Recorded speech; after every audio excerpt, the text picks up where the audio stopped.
काम करा ही नहीं है। 50, 50, 51, 51, 51, सोच लो।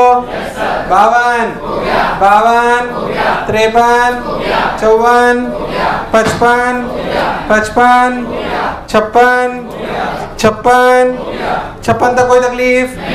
56 की ABC कोई दिक्कत? 57, जो मैंने बोला था ना जेई में 2 नंबर का एक सवाल आया था, वो ये है। जेई में 2 नंबर का सवाल आया था, हालांकि उनको भी बाद में देने के बाद लगा गलती हो गई उनसे। ये सवाल अच्छा खतरनाक है, इसलिए ध्यान से सुन लो इसको। ये डायलेक्ट्रिक है जिसमें टेढ़ा भरा हुआ है। कैसे भरा हुआ है? और जेई में आया हुआ है एग्जैक्टली यही सवाल, 2 नंबर सब्जेक्टिव में, बहुत पहले। इसे सवाल को ध्यान सुने। Capacitor is found by 2 square plates of metals of HA separated by distance d। Dielectrics of dielectric constant K1 K2 are filled in the gap as shown the figure. ध्यान से देखो आपको कैसे सवाल दिया हुआ है। K1 K2 क्या चीज? अच्छा, जो प्लेट्स है उसका जो उसका मेरा ऐसा क्या हजमा हजमुआ हजमा, इसमें हिंदी में बोलूं?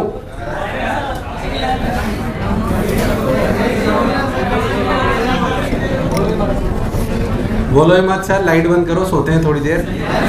आप भी परेशान, हम भी परेशान। क्या कहते हो यार? तो ये है हमारा K1 और ये है हमारा K2। कौन? K2। अच्छा, ये दूरी कितनी? D। अच्छा, इसकी साइड कितनी? A। अच्छा, टेढ़ा और भर दिया भाई साहब ने। कैसे भर दिया? टेढ़ा भर दिया। अब क्या करें भाई? अब जाहिर सी बात है कि अगर हमारी ऐसे अपनी प्लेट्स हैं तो हमें जाहिर सी बात है कि हमें सवाल को करना पड़ेगा और हमें इसको आगे देखना पड़ेगा। कैसे करें? हम एक एलिमेंट लें, x पे जाके dx, y पे जाके dy।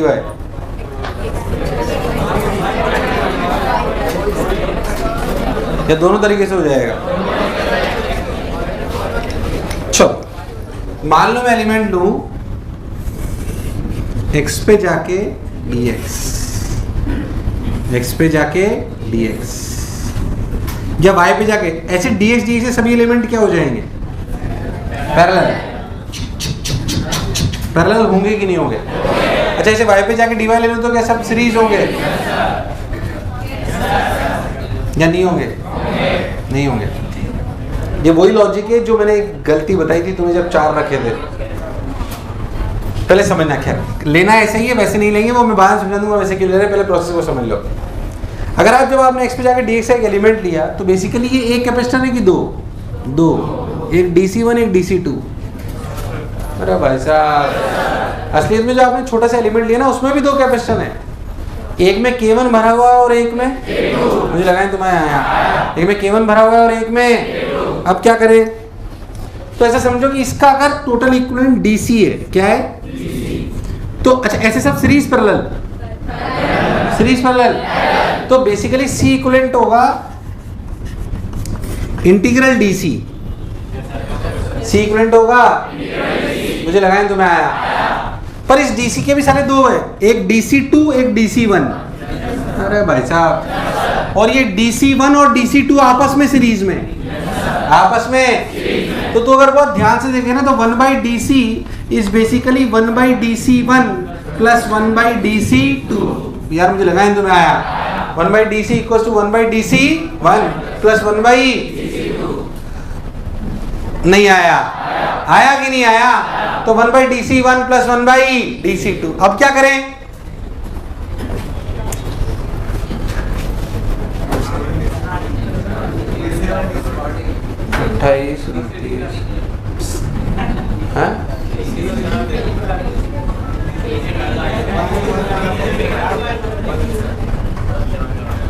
अब DC1, अब DC, पहले तो ये समझ में आ गया दोनों सीरीज में, क्योंकि कैसे सीरीज। अब देखिए DC1 या DC2 जो भी लोग उनका एरिया जो होगा ना वो तो ये होगा, एरिया जो होगा ना DA, वो एरिया लिखा जाएगा बेसिकली ADX। कितना लिखा जाएगा? समझ ना, देखिए x पे आप ऐसे गए तो सोच के देखो ये लेंथ कितनी है, मैं आपको बताता हूँ। पहले बताओ ये A है और ये क्या है? D। तो एंगल थीटा देखो, मान लो दूरी है y, कितनी है? तो समझ में आता है कि ये दूरी कितनी है, d माइनस वाई कितनी है। अब आप बहुत ध्यान देखो तो y कितना है, tan theta equals to d by a, tan theta equals to नहीं आया, tan theta equals to d by a equals to y by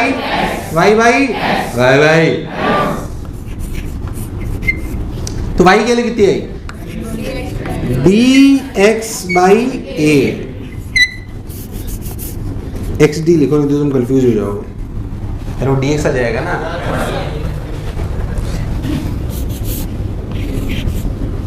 अरे हाँ ना तो बोलो, अब मार मत देना, नीचे का ये मर गया, ऊपर एल बच गया,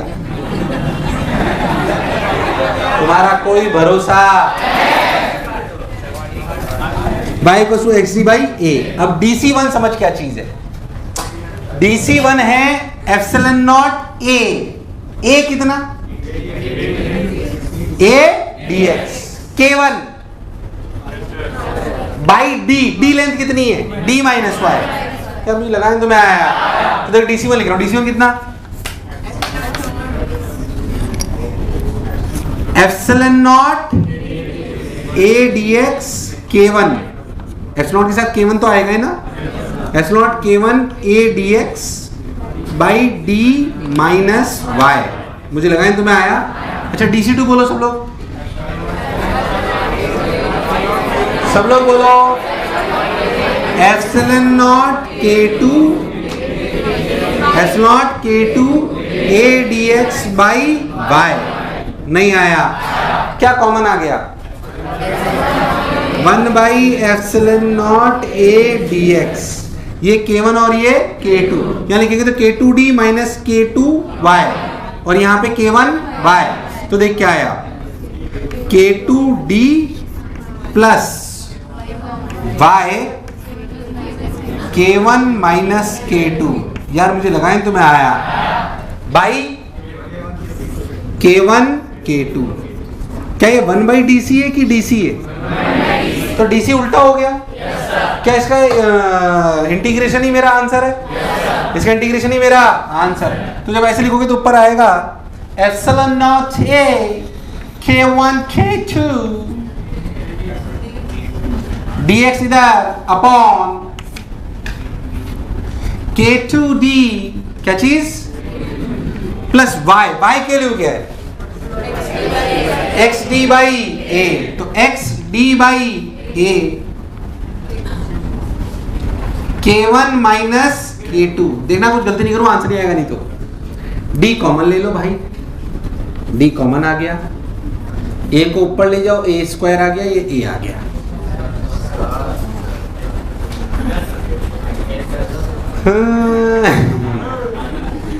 समझ आया कि नहीं आया। अब इसका क्या करो, इंटीग्रेशन DC का, कहां से कहां तक, x का इंटीग्रेशन 0 से a, ये 2 नंबर सब्जेक्टिव में सवाल आया था IIT में, अरे भाई साहब हाँ ना बोल, 0 से a, इसका integration epsilon not a square K1 K2 by d, इसका इंटीग्रेशन क्या, अगर ध्यान से देखो तो ln ax प्लस b है ना ये, तो बेसिकली क्या 1 बाई K1 माइनस K2, अरे कभी तो हाँ ना बोल, 1 by K1 minus K2 ln of this, तो पहले रखोगे a, तो a रख दोगे अगर यहाँ पे तो देख K2 मर जाएगा, सिर्फ क्या बचेगा K1a, क्या बचेगा, फिर 0 रखोगे तो क्या K2 है, तो ln K1 बाई K2, देख पीछे आंसर आ रहा है क्या,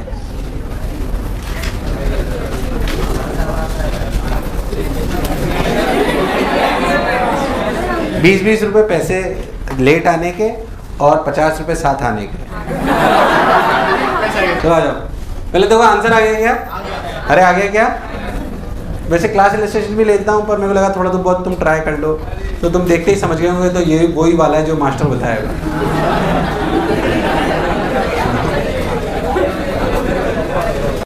और कुछ समझ नहीं आया तो पूछो। अच्छा हम एक बात बता रहा था, अपन y पे जाके dy की स्टेप, तो याद कर अगर स्टेप लोगे तो आपस में आप सीरीज काउंट करते हो, इसका मतलब इसको और इसको सीरीज काउंट करते हो और इसको पैरेलल काउंट करते हो, जो कि वास्तविकता में पैरेलल, क्यों नहीं है? क्योंकि मैंने वो लॉजिक बताया था कि ये पूरी सरफेसेस इक्विपोटेंशियल हो, ये जरूरी, क्योंकि जो आप स्ट्रिप ले रहे हो वो कंडक्टर नहीं है। याद कर मैंने तो लॉजिक बताया था, एक में अपन ने 2 डायग्राम बनाए थे और बोला था कौन सा सही है और कौन सा, तो जो गलत था वो भी सही लगता था पर वो सही होता, वही लॉजिक यहाँ पे भी है। तुझे मेरी बात समझ आ जाओ। 57 कोई बुराई वाली बात? 58 भाई साहब, 58 अरे पक्की बात, सोच लो। 59 अरे 59 अरे काम कराई नहीं है। अबे 59 60 अरे 60 अरे 61 अरे 61 अरे कभी तो काम कर लिया करो। अरे 61 अरे 62 ये स्फेरिकल कैपेसिटर के आपस में पैरेलल है, कोई बुराई वाली बात? 63 डाइलेक्ट्रिक भर लोगे तब भी क्या पैरेलल ही रहेंगे, पर क्या 4/2 फॉर्मूला कहता है 4/ε AB upon B minus A, क्या उस एप्सिलॉन के साथ K और आ जाएगा? काम करा ही नहीं है।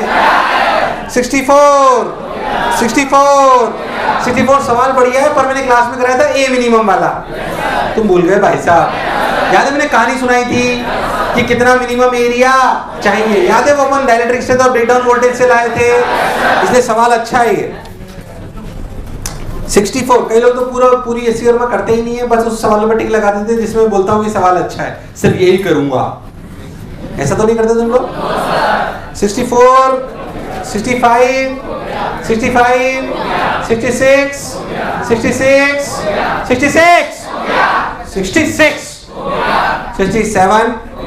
67 अरे दोनों तरफ के फोर्स बैलेंस करने हैं। याद कर मैंने कांस्टेंट वोल्टेज पे फोर्स लिखाया था, अगर दोनों डायलेक्ट्रिक इक्विलिब्रियम में तो दोनों तरफ के फोर्स बराबर होने, तो इधर वाला फोर्स बराबर, मुझे लगा नहीं तुम्हें आया, वो दिखने में डायग्राम बड़े बड़े हैं, डरने की आवश्यकता। कांस्टेंट वोल्टेज पे कांस्टेंट फोर्स आया था, याद है कि भूल गए हो?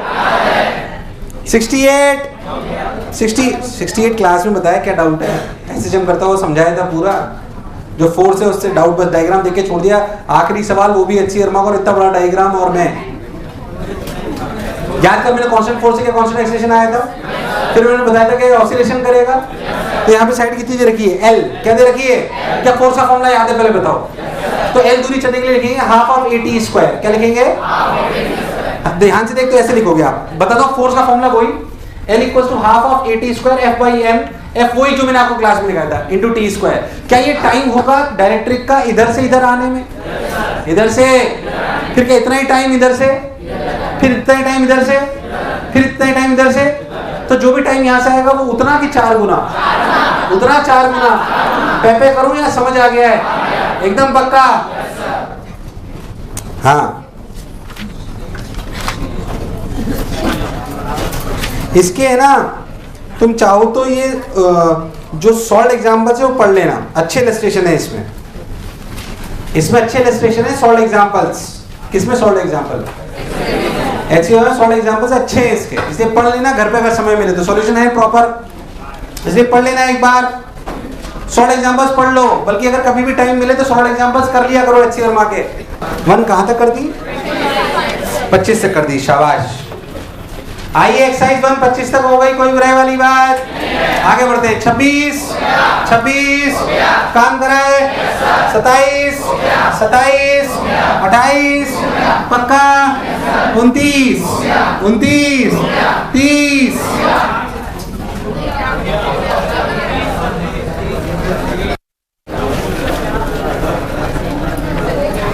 कौन पूछ रहा है? 30 कौन पूछ रहा है? बेटा कंडक्टर रख दो तो इलेक्ट्रिक फील्ड क्या होगी? 0। कंडक्टर रख दो तो इलेक्ट्रिक फील्ड क्या होगी? अरे क्यों 0 होगी? अबे कंडक्टर के अंदर तो वैसे भी कोई इलेक्ट्रिक फील्ड लगाओगे अंदर 0 हो जाती, तो क्योंकि कंडक्टर का क्या होता है? इनफाइनाइट। कंडक्टर का क्या होता है? कुछ नहीं याद है। एयर का क्या होता है? और कंडक्टर का? बाकी सब इलेक्ट्रिक मटेरियल के बीच में आते हैं। तो इसने किसका ग्राफ पूछा है? पोटेंशियल। किसका?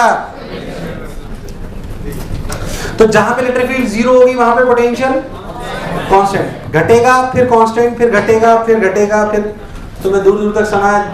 फिर मैंने ऐसे क्लास ग्राफ में बनवाया था यार, मुझे याद आ रहा है यार।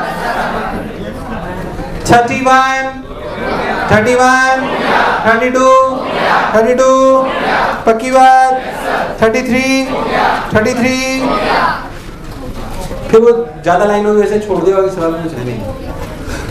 A parallel plate isolated condenser consists of two metal plates of plate separation area A and separation D. A slab of thickness T and electric constant K is inserted between the plates with its face parallel to the plates and having the same surface areas as the plates. If they find the capacitance of the system, if K equals to 2, for what value of T by D will the capacitance of the system be 3 by 2 times the condenser?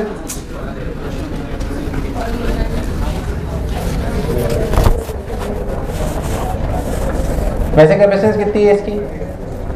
Epsilon A by D. अब पूछा जाए कि बताओ capacitance 3/2 time हो जाए, क्या हो जाए?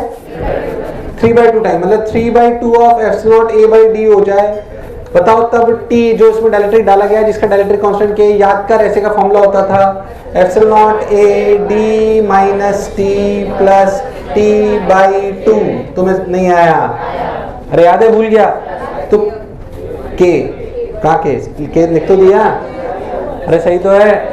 तो डी बाई डी का रेशो बता सकते हो क्या? अरे यार ये डी इधर ले आओ ना तो नीचे आ जाएगा ना डी। अरे कभी तो हाँ ना बोलो, मुझे लगा नहीं तुम्हें आया। तो टी बाई डी का रेशो पूछा, निकाल दो, खत्म। ये फॉर्मूला ही नहीं याद आदों को। तो अगर डायरेक्ट्रिक कुछ टी थिकनेस का भरा होता है तो फॉर्मूला होता है epsilon A D minus sigma T I plus sigma T I by के आई।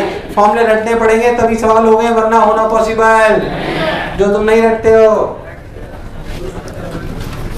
33 हो गया, 34, 34, 34, 35, 35। Two parallel plate air capacitors, each of capacitance C were connected in series to a battery with EMF E.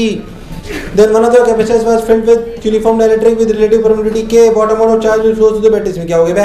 कौन पूछ रहा है? रामलाल हो गया? हो गया बस, कहते हो गया बस। अब ये C बैटरी लगा रखी है, तो इक्विवेलेंट कितना है? C/2 कितना? तो इस पे चार्ज C पहले चार्ज कितना रहा होगा इन पे? CV/2। E लिया है, V लिया है, तो C/2। अब एक में डायलेक्ट्रिक डाल दिया तो इसकी कैपेसिटेंस कितनी होगी? ये C और ये KC, ये C और ये, तो C इक्विवेलेंट क्या हुआ बाद वाला? C into KC/KC plus C। तो C ने C को मार दिया, कितना आया? KC/K+1, KC/K नहीं आया, तो फाइनली चार्ज कितना होगा? KC/K+1 into E। पहले कितना था? तो इसमें से इसको क्या वही बैटरी से फ्लो करा होगा? यार मुझे लगा ही नहीं तुम्हें आया, तो चार्ज फ्लो ना गया। भाई पहले इतना चार्ज था दोनों पे मिला के, अब इतना है, कोई शक वाली बात? अरे मुझे लगा ही नहीं तुम्हें आया, तो चार्ज फ्लो थ्रू बैटरी आ गया, चार्ज फ्लो थ्रू। हाँ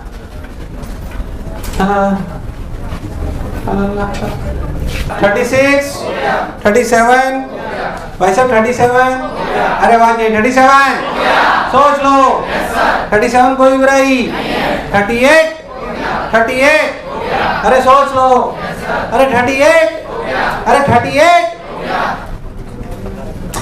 39, 39 अरे 39, 40। एचसी वर्मा का है, पूछ मत लेना। और मैंने बताया और है, और बताता हूँ कहाँ बताया है। ये बताया करंट सिटी के चैप्टर 56-84 में जब था तब है। निकाल के एचसी वर्मा में करंट सिटी के सवाल दिए थे चैप्टर में 57 से लेकर 84। तो ये सवाल शायद 60 या 61 है।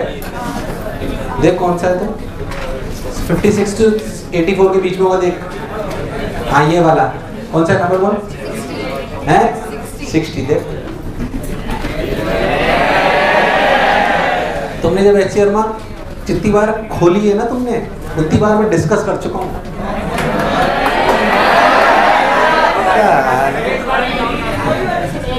एक बार भी नहीं खोली सर हमने, तभी साला आपको समझ नहीं आती।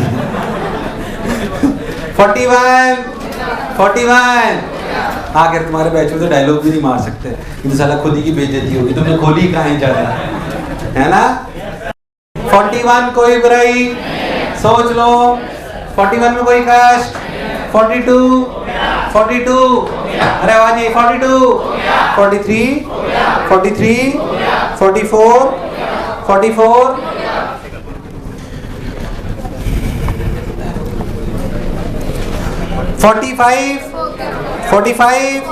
45 सोच लो। 44 अभी डिस्चार्ज में टाइम कांस्टेंट में क्या है, जब डिस्चार्ज होगा तो नीचे वाले 1 किलो ओम का कोई मतलब, बैटरी वाले का कोई मतलब, तो जो सेकंड वाला 1 किलो ओम और ऊपर वाला 1 किलो ओम है क्या पैरेलल हो जाएंगे, पैरेलल हो जाएंगे, तो हाफ किलो ओम, तो इफेक्टिव रेजिस्टेंस क्या बची, हाफ किलो ओम। और सी कितना है, सी 100, तो हाफ इंटू 100 50। आंसर नहीं है ये। अरे भाई साहब जब डिस्चार्ज होगा तो सर्किट ओपन कर देंगे, तो नीचे वाले सर्किट का कोई मतलब, तो कैपेसिटर 1-1 किलो ओम से डिसिपेट होगा ना। ये 1-1 किलो ओम सीरीज है पैरेलल, सीरीज पैरेलल। नीचे वाले को भूल जाओ, बैटरी तो है ही नहीं ना, अब उस वाले सेगमेंट को भूल जाओ। अब जो 1-1 किलो ओम है वो सीरीज है पैरेलल, तो पैरेलल में होता है इफेक्टिव कितना हुआ, हाफ। और टाइम कांस्टेंट क्या होता है, आरसी, क्या होता है, तो हाफ इंटू सी, आंसर आ गया।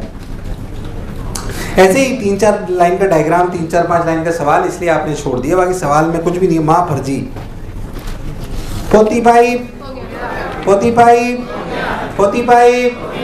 46 46 47 47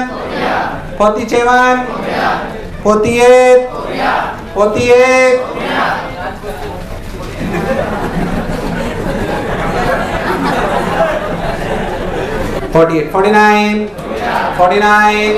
49 सोच लो। 49 50 काम कराए। एक्सरसाइज 2 कर दूं आज।